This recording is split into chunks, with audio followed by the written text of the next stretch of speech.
अब अगला सबसे इंपॉर्टेंट टॉपिक है जो आपको कभी भी मिस नहीं करना चाहिए अगर आप मैकेनिकल इंजीनियर बनना चाहते हैं या अगर आप मैकेनिकल इंजीनियर हैं, और वो टॉपिक है कि एक मैकेनिकल इंजीनियर का कैरियर कैसा होता है। मींस मैं इसको बोल सकता हूं carrier of a mechanical engineering student. सबसे पहले हम समझते हैं कितने टाइप के जॉब रोल्स हैं एक मैकेनिकल इंजीनियर के। मैं बोल सकता हूं favourite job roles of mechanical engineer. तो सबसे पहला इंपॉर्टेंट जॉब रोल है जो हर इंजीनियर की ड्रीम होती है जनरली, वो है एरोस्पेस इंजीनियरिंग। इस सेक्टर में इंजीनियर एयरक्राफ्ट का डिजाइन, मैन्युफैक्चरिंग और मेंटेनेंस का कार्य करता है। सिमिलरली इसी मेंटेनेंस के नाम से एक सेक्शन है जिसको हम बोलते हैं मेंटेनेंस इंजीनियरिंग। जब भी कोई मशीनें बनेंगी स्वाभाविक है रख रखाव के लिए मेंटेनेंस करना पड़ेगा। इस सेक्टर में मैकेनिकल इंजीनियर का मुख्य कार्य मशीनों का मेंटेनेंस यानी रख रखाव कार्य करना होता है, जिससे मशीनें बिना रुके 24/7 चलती रहे, और इनकी मदद करने के लिए डिप्लोमा इंजीनियर और ITI ट्रेडमैन होते हैं। अगला सेक्टर है जो कि जिसका रेंज काफी बड़ा है, ऑटोमोटिव इंजीनियरिंग। हाँ सही समझा आपने, ऑटोमोटिव मींस वो इंजीनियरिंग जो सबसे ज्यादा लार्ज है, सबसे ज्यादा सोफिस्टिकेटेड है, और जहां पे ऑटोमोबाइल जैसे बस, कार, ट्रक, ट्रेन इत्यादि ट्रांसपोर्टेशन व्हीकल्स बनाए जाते हैं, और उनकी designing, manufacturing, modification, production, maintenance, ये सारा का सारा कार्य एक मैकेनिकल इंजीनियर की जिम्मेदारी होती है। सिमिलरली और भी बहुत सारे सेक्टर्स हैं, मैं उसका लिस्ट आपके सामने रख रहा हूं, प्लीज आप उस लिस्ट को देख लें, और आप वीडियो के लास्ट में डिस्क्रिप्शन बॉक्स में ये लिस्ट डाउनलोड करके अपने लिए रख सकते हैं, ताकि भविष्य में आपको किस फील्ड में अपना कैरियर बनाना है एक बार आप अच्छे से समझ लें। अब कैरियर का चर्चा हमने कराई है,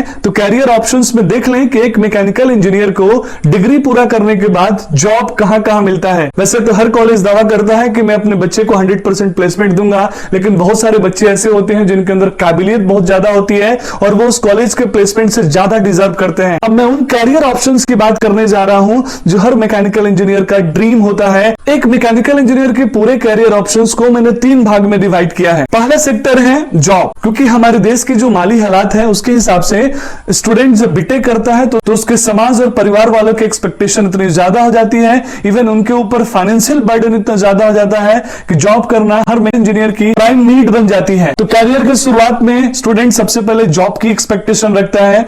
कुछ स्टूडेंट जिनका फाइनेंशियल बैकअप अच्छा है वो रिसर्च एंड डेवलपमेंट में जाने की कोशिश करते हैं या फिर अपना कुछ स्टार्टअप करते हैं। उसके लिए फाइनेंस के साथ साथ एक अच्छा आइडिया भी आपके पास होना जरूरी है। और तीसरा वो सेक्टर है जो बीटेक करने से अभी सेटिस्फाइड नहीं हुए, जिनको लाइफ में कुछ और आगे करना है, और वो जाते हैं हायर स्टडीज में, जैसे वो एमटेक, एमबीए या फिर एमटेक प्लस एमबीए कोर्स को कंप्लीट करने के बाद ही इस जॉब सेक्टर में आने की कोशिश करते हैं। तो अब बात जब हमने जॉब की करी है तो जॉब तो हमारे पास दोनों होंगे, एक होगा गवर्नमेंट सेक्टर और दूसरा होगा प्राइवेट सेक्टर। ज्यादातर स्टूडेंट की यही तो एक्सपेक्टेशन होती है कि वो गवर्नमेंट जॉब मिले। हमारे यहाँ कहावत है अगर सरकारी नौकरी मिल गई तो आप नहीं आपके आने वाले 7 पुश्ते भी आपके पैसे पे ऐश करेंगे, क्योंकि गवर्नमेंट जॉब के बाद लाइफ काफी सिक्योर हो जाती है, ऐसा लोग मानते हैं।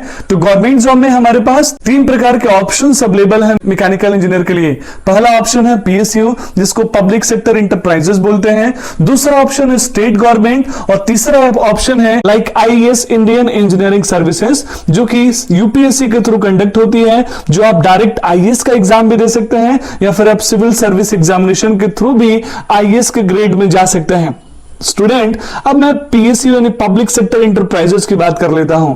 तो PSU में 3 कैटेगरीज है हमारे पास कंपनीज का, काफी बड़ा लिस्ट है। सबसे पहला जिसमें नाम आता है महानवरत्न कंपनीज, यानी वो कंपनीज है जिसमें अगर आपको एक बार जॉब मिल गया तो आप नहीं आपके साथ पुश्ते आपके पैसे पे मजे करेंगे। उसके बाद है नवरत्न कंपनीज, फिर है मिनी नवरत्न, और एक अलग से सेक्टर मैंने इसमें मेंशन किया है वो है DRDO। अगर आप UPSC के थ्रू IAS एग्जाम को क्लियर कर लेते हैं तो आप Indian railway, Indian defence, Indian naval service या फिर सेंट्रल पावर सर्विस में आप जो सीनियर इंजीनियर वहां अपॉइंटेड होंगे। अब हम महानवरत्न कंपनीज के नाम जान लेते हैं, वो कौन कंपनीज जो हर मैकेनिकल इंजीनियर की ड्रीम होती है। लिस्ट आपके सामने मैंने रख दिया है। तो डियर स्टूडेंट्स ये लिस्ट आपके सामने है, वीडियो को पॉज करिए, एक एक करके पढ़िए और इसको डाउनलोड भी कर लीजिए आप। सबसे पहला है BHEL जिसको भारत हेवी इलेक्ट्रिकल्स लिमिटेड के नाम से जानते हैं। अब आपके मन में सवाल आएगा कि सर ये तो टॉप महानवरत्न कंपनीज है, ये तो किसी प्राइवेट कॉलेज और प्राइवेट यूनिवर्सिटीज में प्लेसमेंट करने जाती नहीं है, फिर इसमें जॉब कैसे मिलेगा? तो परेशान नहीं होना है, आगे मैं वो जादू की छड़ी आपको बताऊंगा जिसको घुमाने से आपको इसमें जॉब आसानी से मिल जाएगी। तो अब हम बात कर लेते हैं नवरत्न कंपनीज के बारे में। ये लिस्ट भी आपके सामने मैंने रख दिया है क्योंकि लिस्ट काफी बड़ी है तो मैं एक एक करके नहीं पढ़ सकता, वरना वीडियो की लेंथ काफी बड़ी हो जाएगी। तो आप वीडियो को पॉज करिए और इस पूरे लिस्ट को डिटेल में पढ़ लीजिए। सिमिलरली मैं कुछ मिनी नॉर्थ कंपनीज के बारे में भी बताता हूं, आप पूरा लिस्ट डिटेल से पढ़िए और इन सारे कंपनीज का लिस्ट आप डिस्क्रिप्शन बॉक्स से डाउनलोड कर सकते हैं, ताकि जब एग्जाम का टाइम हो तो आप यहां एप्लीकेशन जरूर डालें। अब आप